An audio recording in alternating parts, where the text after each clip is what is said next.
আসসালামু আলাইকুম। আজ আমি আপনাদের 1 বছরের ছোট্ট সোনামণিদের জন্য এই সুন্দর বেবি ফ্রকটি তৈরি করে দেখাবো। তো কুচিটা একটু আলাদাভাবে করেছি এবং নিচের দিকে আমি খুবই সুন্দর করে একটা ম্যাচিং লেস লাগিয়েছি, যার কারণে জামাটা দেখতে আরও সুন্দর দেখাচ্ছে। তো জামাটি বানানোর জন্য আমাদের একদমই অল্প পরিমাণ কাপড় লাগবে। এখানে আমি টুকরো কাপড় নিয়েছি, কাপড়টাকে 4 ফোল্ড করে ভাঁজ করেছি।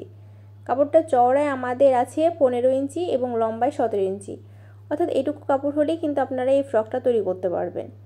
তো গলা চওড়ার জন্য 2 ইঞ্চিতে এবং পুটের জন্য 4 ইঞ্চিতে দাগ দিলাম। এবার গলার লম্বাটা আমরা 3 ইঞ্চি রাখবো। আমরা সামনের এবং পিছনের গলাটা সেম রাখবো। তো নিচের দিকে আমরা 3 ইঞ্চিতে দাগ দিয়ে একটা বক্স করে নিচ্ছি। তো আপনারা অন্য ডিজাইন করতে গেলে এর মধ্যে বক্স করে যে কোনো ডিজাইন করতে পারেন। তো আমি এখানে 4 কোনা গলা করব, সেই জন্য নিচের দিকে 2.5 ইঞ্চিতে একটা দাগ দিব। এবার এই দাগটা উপরের দাগের সাথে মিলিয়ে দিব। এবার বগলের লম্বা আমরা প্রথমে 1/2 ইঞ্চিতে একটু ডাউন করব, তারপর এই দাগ থেকে আমরা 3.5 ইঞ্চি অথবা 4 ইঞ্চিতে বগলের যে লম্বাটা সেটা নিয়ে নেব এবং একটু বগলের শেপটা রাউন্ড করে দিয়ে নিলাম। এবার বডির মাপ নেব। বডি হচ্ছে 20 ইঞ্চি, 20-এর 4 ভাগের 1 ভাগ 5 এবং 1 ইঞ্চি এক্সট্রা নিলে 6 হয়, তাই 6 দাগ দিলাম। এবার উপর থেকে 7.5 ইঞ্চিতে দাগ দিয়ে নিলাম উপরের বডি পার্টের জন্য। তো দাগটা আমরা একটু বাড়িয়ে নিচ্ছি। তো এখানে যতটুকুতে দাগ দিয়েছি এখানে 1/2 ইঞ্চি কম নিব, অর্থাৎ এখানে 5.5 ইঞ্চি নিব। এবার এই দাগ থেকে এই দাগ পর্যন্ত আমরা এভাবে করে মিলিয়ে দেব।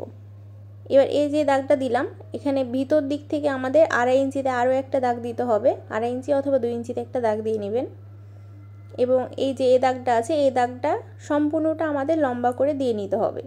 আমি যে মাপটা নিচ্ছি আপনারা যে সে মাপটা নেবেন এটা না, আপনারা যে বেবির জন্য বানাচ্ছেন সে বেবির একটা জামা নিয়ে নেবেন। সেই জামার লম্বার মাপটা এবং বডির মাপটা দেখে তারপর সেই অনুযায়ী কাপড়টা কাটিং করবেন এবং বাকি রুলসগুলো কিন্তু সেম থাকবে। তো এভাবে করে আপনারা যে কোনো বয়সে যে কোনো বাচ্চার জন্য জামা বানিয়ে নিতে পারবেন। এ পর্যন্ত কাটিং করার পর আমরা এই সাইডে চলে আসবো, অর্থাৎ লম্বা করে এই সাইডটা আমরা কাটিং করে নেব। এবার এখানে দেখতে পাচ্ছেন আমরা যে দাগটা দিলাম এই দাগ পর্যন্ত আমাদের কাটিং করতে হবে, অর্থাৎ 2 ইঞ্চি অথবা 2.5 ইঞ্চি কাপড় রেখে আপনাদের কাপড়টা কাটিং করে নিতে হবে এবং এই সাইডটা একটু আমরা সোজা করে কেটে নিলাম। তো জামাটা কাটিং করা একদমই ইজি, আপনারা আশা করি বুঝতে পেরেছেন। কাপড়টা এভাবে কাটিং করার পর আপনাদের সাইড থেকে যে কাপড়টা বাঁচবে সেই কাপড় থেকে আপনাদের গলার জন্য পট্টি কাটিং করতে হবে। তো কাপড়টাকে আমরা 4 ফোল্ড করে ভাঁজ করলাম, যেহেতু সামনের এবং পিছনের পার্ট সেম। তো বন্ধ সাইডের সাথে বন্ধ সাইড মিলিয়ে রেখে আমরা এখানে কাপড়টাতে দাগ দিয়ে নিলাম এবং এই দাগের বাইরের দিকে আমরা 1.5 ইঞ্চিতে আরও একটা দাগ দিলাম। এবার দাগ অনুযায়ী কাপড়টাকে কাটিং করছি। এবার এই পট্টিটা আমরা গলায় লাগিয়ে নিব। তো নিচের যে অংশটা আছে সেটা ভিতরের দিকে আমরা 1/2 ইঞ্চি করে উল্টে নিয়ে পুরোটা ঘুরিয়ে সেলাই করে নিচ্ছি।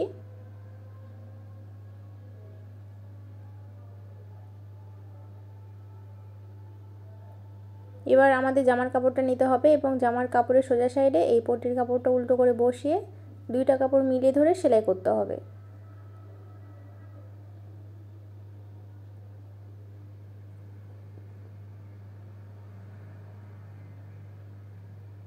এখন কোনায় আমরা ছোট করে কাট বসিয়ে নিলাম যাতে আমাদের এটা উল্টাতে সুবিধা হয় এবং সাইডেও ছোট ছোট করে কাট বসিয়ে নিলাম। এবার গলাটা পুরোটা পিছনের দিকে আমাদের এই যেভাবে করে পটির কাপড়টা উল্টিয়ে নেওয়ার পর একটু এই যেভাবে করে আয়রন করে নিব অথবা এভাবে করে ঘষে নিব এবং নিচের অংশ দিয়ে আমরা তুরপাই করে নিব। তো তুরপাই করতে আপনারা সকলেই জানেন, সেজন্য আমি তুরপাই করে আর দেখালাম না। এবার এই যে দেখুন সাইডের যে অংশটা আছে ফাড়া অংশটা, এই ফাড়া অংশে আমাদের কুচি হবে। এই যে এক্সট্রা কাপড়টুকু আছে এইটুকু কাপড় দিয়েই কিন্তু আমাদের কুচিটা এখানে করতে হবে। আমি আপনাদের একটু দেখিয়ে দিই। এই যেভাবে করে কুচিটা আপনার ভিতরের সাইডে হবে এবং এই যেভাবে করে একটার উপর একটা কুচি করে আপনাদের কাপড়টাতে এই যে এই মাপে উপরের যে কাপড় আছে সেই অনুযায়ী আপনাদের কুচিটা নিয়ে আসতে হবে। তো আমি সেলাই সুবিধার জন্য প্রথমে কুচিটা করে নিচ্ছি, আপনারা একটু লক্ষ্য করুন। তো কুচিটা একটু বড় বড় করে আমরা এই যে একটার উপর একটা বসিয়ে করে নিচ্ছি। কুচি করার সময় লক্ষ্য রাখবেন আপনাদের কাপড়ের সমান যাতে হয়, খুব বেশি ছোট বা বড় করা যাবে না, আপনাদের কাপড়ের সমানই কিন্তু এভাবে করে কুচিটা করতে হবে।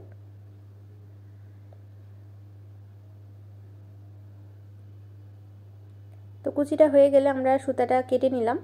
একইভাবে অন্য সাইডেও কিন্তু কুচিটা করে নিব। তো দেখতে পাচ্ছেন 2 সাইডে কুচি করেছি, কুচির সাইডটা কিন্তু ভিতরের সাইডে হবে।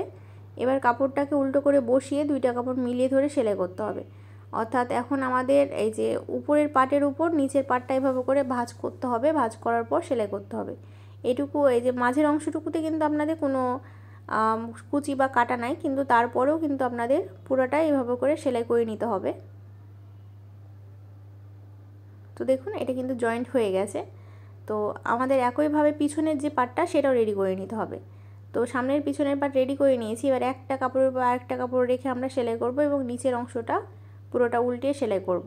তো সেলাইয়ের জন্য চলে এসেছি। প্রথমে ঘাড়ের অংশটা সেলাই করলাম, একইভাবে এই সাইডের ঘাড়ের কাপড়টাও সেলাই করে নিব। এবার বগলে আমাদের পাইপিং করে নিতে হবে। তো এক্সট্রা কাপড়টা আমরা এই যেভাবে করে বাঁকা করে কেটে নিব। তো 1.5 ইঞ্চি করে আমরা কাপড়টাকে কেটে নিচ্ছি।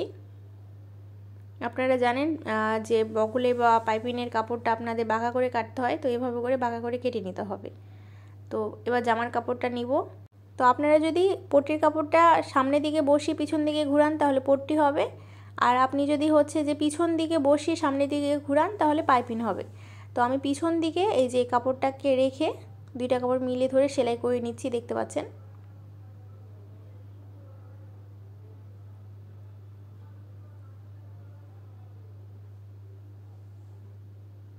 এবার কাপড়টাকে সোজা করে নিব। তো ছুচাল অংশটা কেটে নিলাম। এবার দেখুন এই যে এক্সট্রা কাপড়টা আমরা ভিতরের দিকে যেভাবে করে ভাঁজ করে নেওয়ার পর এবার আমাদের এই যে দেখুন এই অংশের উপর দিয়ে একটা সেলাই করে নিব। তো এভাবে করে সেলাই করলে এই যে বগলের অংশটা দেখতে সুন্দর লাগে। তো আপনাদের যেভাবে ভালো মনে হবে আপনারা সেভাবে করে এই পট্টিটা লাগিয়ে নেবেন। এবার আমরা জামার কাপড়টা উল্টো করে ভাঁজ করব। উল্টো করে ভাঁজ করার পরে আমাদের সাইড দিয়ে সেলাই করে নিতে হবে। তো আমি আপনাদের একটা সাইড রেডি করে দেখাচ্ছি, আপনারা অপোজিট সাইডটা একইভাবে করে নেবেন। তো দেখতে পাচ্ছেন 1 ইঞ্চি যেহেতু এক্সট্রা কাপড় রেখেছিলাম সেজন্য 1 ইঞ্চি ভিতর দিয়ে সেলাই করছি। তো আপনারা যদি এই জামায় বেল্ট লাগাতে চান তো কোমরে বেল্ট লাগিয়ে নেবেন। তো আমি এখানে বেল্ট লাগালাম না। তো নিচ পর্যন্ত পুরোটা সেলাই করে নেওয়ার পর নিচের যে অংশটা আছে সেটা আমরা উল্টো সাইডে এভাবে করে চিকন করে ভাঁজ করে সেলাই করে নিব। তো এখানে একটা টাই তৈরি করে নিয়েছি পেটের অংশে লাগানোর জন্য এবং এটা ম্যাচিং করে নিয়েছি লেসটা নিচের অংশে লাগানোর জন্য। তো এটা আমি অফ ক্যামেরায় লাগিয়ে নিব। তো দেখতে পাচ্ছেন আমাদের ছোট্ট বেবি ফ্রকটি তৈরি হয়ে গেছে। তো ভিডিওটি ভালো লাগলে ভিডিওতে একটা লাইক দিয়ে দিবেন। নতুন নতুন ভিডিও পাওয়ার জন্য অবশ্যই আমার চ্যানেলটা সাবস্ক্রাইব করে পাশে আসা বেল আইকনটা অন করে দিবেন। আজকের মতো এই পর্যন্ত। আমার পরবর্তী ভিডিও দেখার আমন্ত্রণ রইল। আসসালামু আলাইকুম।